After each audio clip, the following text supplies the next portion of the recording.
Hello everyone!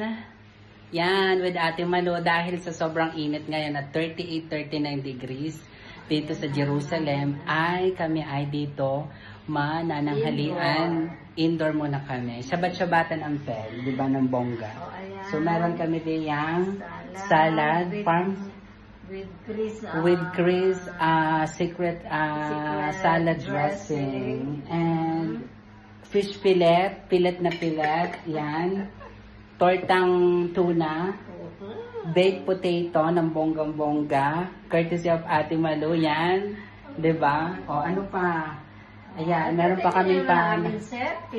O, ang settings namin. O, si Ate Malu. O, diba? Tingnan niyo ang aming umiikot na umiikot pa yung sorry ka. Oo, aesthetic lang yung aming dito, diba? Happy lunch everyone!